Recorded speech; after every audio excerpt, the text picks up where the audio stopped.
by which they could drive their revolution of a new world order, which ironically was financed by Rockefeller. In fact, the author of a book called The Strawberry Statement, and I'm quoting him terribly, made a comment that he was giving a lecture somewhere, and all these guys from the Rockefeller organization and these super billionaires were coming up to them offering to finance their counterculture revolution. And the reason is because the elite of our world achieved their conquest through a social transformation mechanism. It's a strategy based on the philosophy of Hegel, the Hegelian dialectic. Now, it's important for you to understand this because all the so-called random chaos in our world and society is actually a strategy, just like a chessboard. In fact, one of the heads of the Trilateral Commission and a close advisor to Barack Obama and Jimmy Carter, Brzezinski, talked about this radical social transformation technique. And the Hegelian dialectic, which is used by communists and socialists, by the way, as well as one-worlders, it goes something like this. You have on one side of the spectrum antithesis, and then you have on the other side of the spectrum thesis. So it could be antithesis could be communism, thesis could be America, the American way of life, and the goal is to deliberately create the opposites, which they did. They funded both of them. The Rockefellers and the international bankers, the Federal Reserve, funded the Communist Revolution, hook, line, and sinker. And I can document that for you. It's in my book, by the way, The Day the Dollar Died, and other books. And in my book, my 3 DVD set, American Dictatorship. I'm tempted to go into that, but I don't have time to at this moment. So here's the deal. You create communism and America, thesis and antithesis, for the purpose of bringing the two together, a merging called synthesis. Opposites to produce the desired objective, which is the third way, or communitarianism. Alvin Toffler wrote about that in his book, The Third Way, and there's people running for president who are great fans of Alvin Toffler. And as much as I respect the gentleman, I have a good memory. And he gave a mesmerizing speech. I think it was on C-SPAN. He's a very brilliant man, and I really respect him in many ways. But he was quoting Toffler, who wrote The Third Way. Now, you have to understand that The Third Way is communitarianism, and it's a product of the Hegelian dialectic of, let's say, communism and capitalism into kind of a free marketplace socialism. It came out of the Frankfurt School in Germany, which also produced the Seeker. They weren't Christians, but they were dissatisfied, allegedly dissatisfied Marxists. I don't know if that's really true. They could still have been Marxists. Allegedly dissatisfied Marxists who said that communism doesn't work and capitalism doesn't work, so we'll merge the two into a third way called communitarianism, where you take the best of both worlds. Well, that never works, by the way, because there's too much tension on the scales and society slides into one direction or the other. So this particular politician was quoting Toffler left and right, and his wife, Heidi Toffler, and I have a good memory, and he was very aggressively promoting NAFTA, GATT, and WTO, World Trade Organization, under the auspices of how it would be great for the American economy and the American worker, and how the American economy would boom under this third way or communitarianism. And I'm not saying he's a liar, but his thesis is wrong. And there are entire theological movements in America. The seeker-friendly movement comes out of the third way.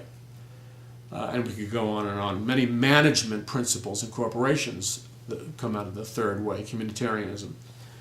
Now, Ayn Rand, who was not a Christian, understood this better than most Christians.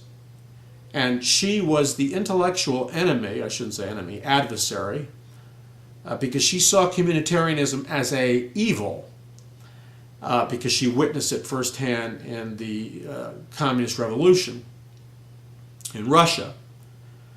And all the heroes of her books are against the communitarianisms, the collective, the third way. Why? Because you see, when you build a society upon a monolithic structure, which is always what happens. In fact, on the back of the dollar bill, I've showed it to you many times, you see the pyramid, an occult symbol. At the base of the pyramid, the words Novus Order Seclorum, New World Order, a new order of the ages. The base of the pyramid represents the masses, the workers. Towards the top of the pyramid is the all-seeing eye of Lucifer, clearly a satanic symbol, clearly referencing economics and political ideology with occult spirituality. And the illumined ones, who have received Luciferian initiation, are ruled by the tiny pyramid, which the Fabian socialists referred to as the scientific elite. And this scientific elite, or world brain, as H.G. Wells characterized them, rule the world for our own good. Now, I want you to stop for a moment. I talk about this, by the way, in my book, The Day the Dollar Died. I talk about it in my book, Are You Ready for the Microchip? Are You Ready? Forgive me for hawking product here. American Dictatorship.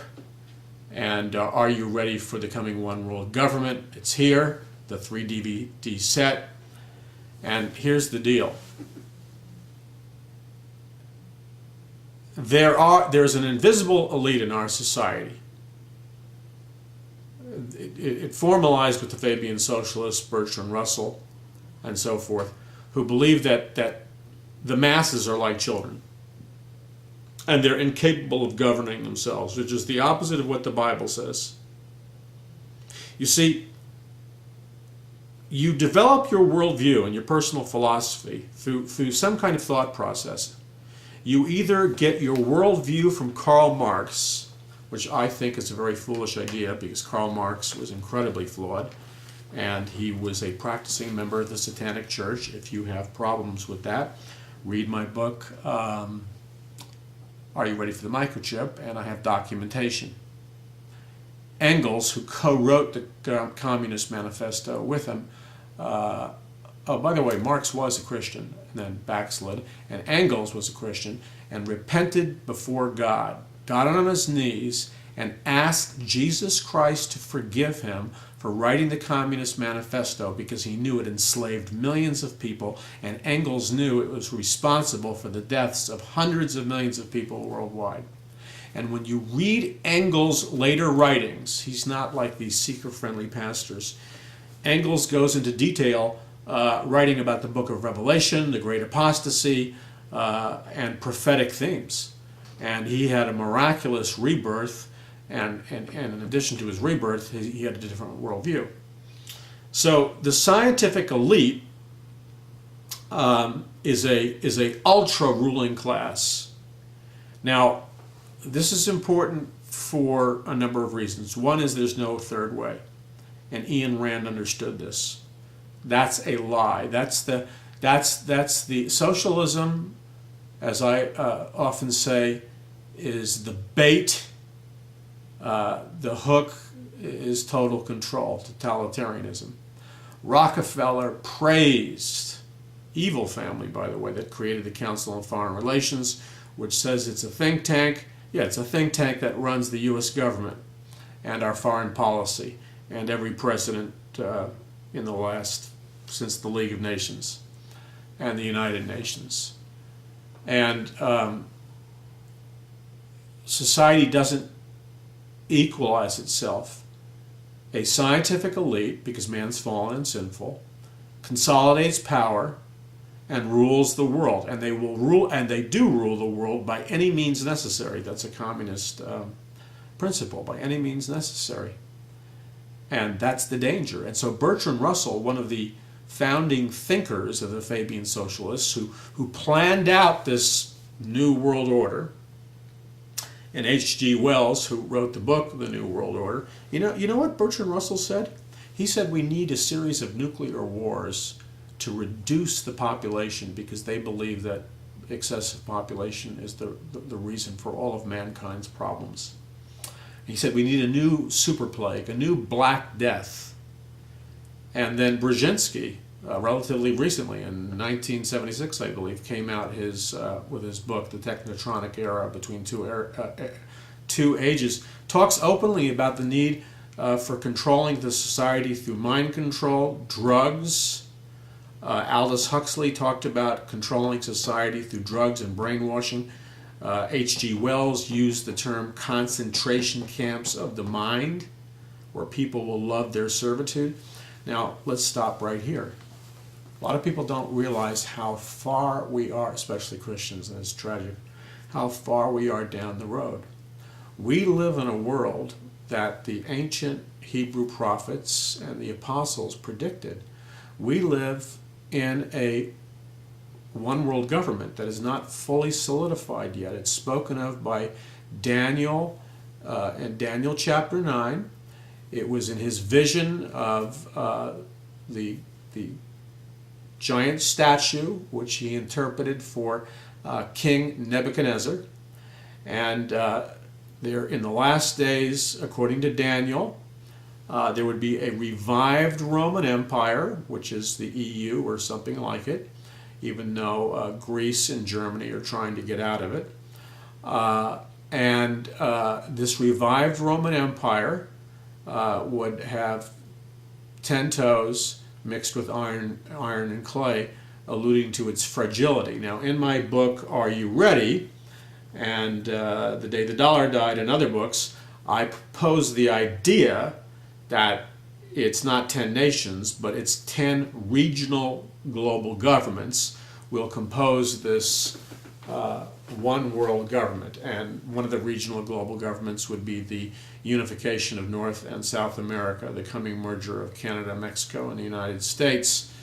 That's one regional global government. Another, it's called the North American Union. And if you doubt it, again, you can read my book, or you can go to the Council on Foreign Relations website, and it's for free. You can read their 59-page intelligence report called Building a North American Community, which advocates in economic detail, military detail, commercial detail, and so forth, the merger of Canada, Mexico, and the United States in the near future. Their target date, I think, was 2012. If I am correct. And so you can see this is hardly a right-wing conspiracy website. It's the largest think tank in the world.